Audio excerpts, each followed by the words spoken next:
On behalf of the Lone Star Conference, I'm Chris Dew for Lubbock Christian University. We're talking with Steve Gomez, the head coach of the LCU women's basketball program. And Coach, flashing back, you're on the hardwood of the Rip Griffin Center where your team was getting prepared for hosting the Southwest Regional Tournament. All the joy of coming out from Frisco, winning the Lone Star Conference Tournament, getting the 1 seed to host, and then COVID hits and pretty much stops the season in its tracks. What was your message to your team, and what has been that message since then to your team on focusing on a season in which last year's was taken away? Yeah, that's like a decade ago. I mean, honestly, it seems that a long, long time ago. The message that day was, here's the situation, let's handle it. And then we played kickball for about 30 minutes and we just enjoyed each other and had fun. And so the message this year, day to day, has been the exact same thing. You know, who knows who's going to be at practice day to day? Who knows when our first game is going to be? You know, we have a schedule, but that can change. So let's get better today. You see what we can actually do. And this has maybe helped us learn to focus more on the present than ever before, because we've seen days are uncertain. And so for us, it's a message of, hey, let's play today, enjoy it, and get better. And that may be all we have, because who knows what's next.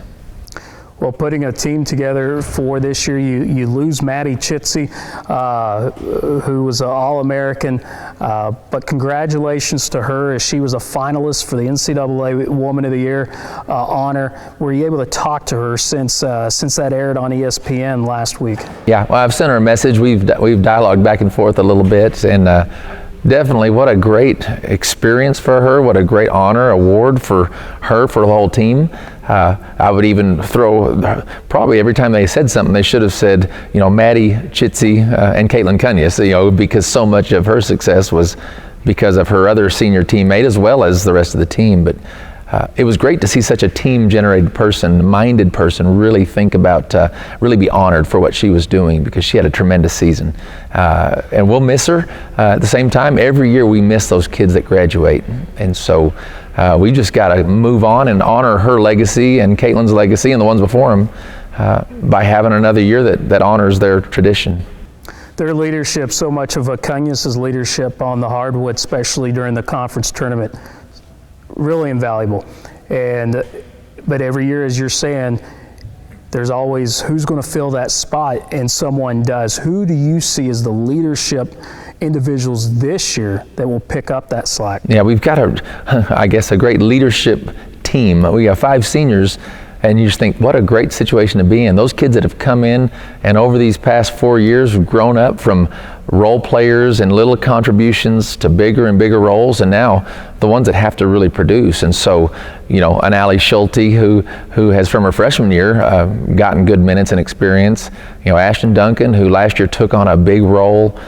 You know, Maddie Turner, who even on a national championship game a few years ago made clutch plays in big environments. You know, Emma Middleton, who played great minutes for us. You know, these last few years, Juliana Robertson, you know, obviously the sisters, the older one, now Jude, the middle one, and her younger sister now as a freshman. You know, those 5 seniors just are going to provide great stability for us. So we should be able to play at a mature level, having lost some really productive seniors last year. But these are kids that have been through the fire, and so we have enough experience that we can calm some of these storms that are ahead. Coach, you were able to play some scrimmages. What did you learn about your team in those scrimmages, and what are your concerns? Where is your biggest question mark going into this year? You know, always right now for this season of life and this year of basketball is, you know, if we're missing multiple of those experienced kids for any week or 2 week stretch, you know, who's going to fill in those gaps? And so we have 5 freshmen also, along with those 5 seniors. And so there is, you know, with 7, 8 returners that have some good experience, it's the other kids that this year might have a bigger role than normal. And so getting them to that same level, it just takes a while. And so we saw in those scrimmages really good opponents, and we could tell, you know, the experienced kids functioned at a high level. And then our younger group has just got to learn, what does that mean? But what it means is every day playing that way and not thinking I can just show up and perform. So the little details, those younger kids maturing faster than ever is really important for us this year. I don't know if many people remember, but last year, going into LCU's first year in the Lone Star Conference, a lot of people were questioning how LCU could play on a game-by-game basis in this conference, coming from the Heartland Conference, where people were kind of discounting some of the accolades, some of the first place finishes in that conference. But to win the Lone Star Conference said a lot, and if there are doubters, it kind of hushed those doubters.